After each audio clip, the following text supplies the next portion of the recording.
Frédéric Jacquet, bonjour et Bonjour. merci d'être venu. Vous avez demandé à témoigner devant notre caméra parce que vous avez été la victime de violences graves.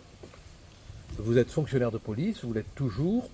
À l'époque des faits, vous étiez fonctionnaire de police. Vous avez dans un premier temps été reconnu victime d'une incapacité de 10 jours. Et puis après, miracle de la médecine légale, allez savoir pourquoi, cette incapacité a été ramenée à 2 jours. Enfin, à l'instant où vous prenez la parole, ça fait combien de temps maintenant que les faits sont produits? Donc février 2021. Février 2021.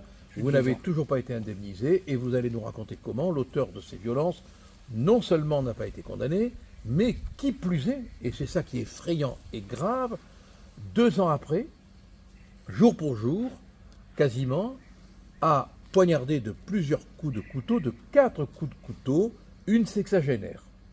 Bon. Tout à fait.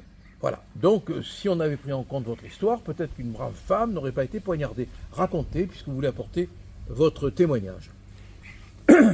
Donc je suis agressé par un conducteur au volant de sa voiture qui, après m'avoir percuté alors que j'étais sur ma moto, profitera du fait que je me suis arrêté pour voir les dégâts sur la moto, je quittais mon lieu de travail, va donc me rouer de coups pour finir, je vais passer les détails, par se réfugier dans sa voiture.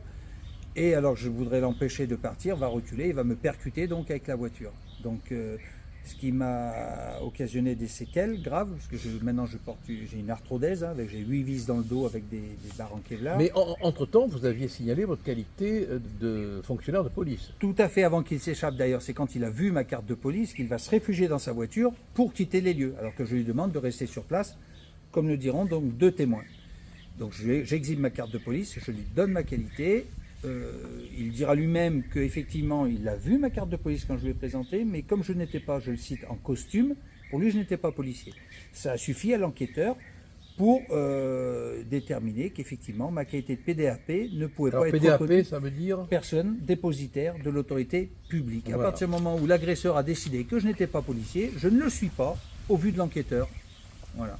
Donc j'ai 10 jours d'ITT, on va attendre plus de 10 jours pour l'entendre, alors que ça pouvait être fait, on pouvait tout à fait être en flagrant délit.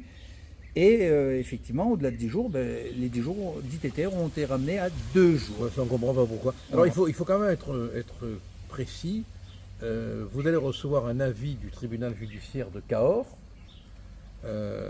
qui va vous dire que, après examen de la procédure, la loi ne permet pas de poursuivre en justice la personne qui vous a massacré, hein, Tout à fait. parce que les faits parce que cette personne, relève souffre, je lis, hein, d'un trouble mental médicalement constaté par un expert, je crois. Hein. Tout à fait. Il n'y a pas eu un collège d'experts, il n'y a pas eu... Non. Voilà. Ayant aboli son discernement ou le contrôle de ses actes. Donc allez vous faire voir, quoi. Alors on vous dit quand même que vous pouvez le poursuivre au civil, mais comme il est insolvable, vous êtes retourné vers la CIVI, et ça fait maintenant combien de temps que vous attendez une décision? Ça va faire près de 2 ans. Près de 2 ans. Où je subis diverses expertises et où on me fait même comprendre lors de ces expertises que ce qui m'est arrivé, peut-être que je l'avais quelque part un peu cherché. Voilà comment je vis la chose. Mais je vis très mal. Ce qui est dramatique dans votre histoire, au-delà, bien évidemment, des violences dont vous avez été vous-même la victime, c'est que le dédain avec lequel on vous a un peu traité va avoir des conséquences dramatiques 2 ans après. Tout à fait. Parce que il faut savoir quand même que cette personne, reconnue pénalement et responsable de ses actes, jouit toujours de son permis de conduire, alors qu'il a été retenu violence avec arme, à savoir la voiture avec laquelle il m'a mis dans cet état. Mais bon, aucune constatation n'a été faite sur le véhicule, je demande pourquoi. Il sera laissé libre et il poignardera donc une personne qui s'était fait porte-parole auprès de sa résidence pour adresser des courriers au commissariat, au procureur, sur les agissements, sur le trouble qu'il crée depuis des années, avant même que moi je ne le rencontre. Ce qu'il fera, il va se cacher à la nuit tombée quand madame promènera son chien et la poignardera donc de 4 coups de couteau avec un pronostic vital engagé alors.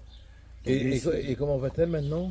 Je n'arrive pas, j'ai eu des nouvelles par elle a 4 filles, 2 ou 4 filles, je ne sais plus, pardon, par une des filles qui m'a dit que pour l'instant elle ne voulait donner aucune information, qu'elle ne remettrait plus les pieds sur Cahors parce qu'elle est terrorisée et qu'elle a besoin de se reconstruire et ça s'arrête là. Voilà. Elle est terrorisée.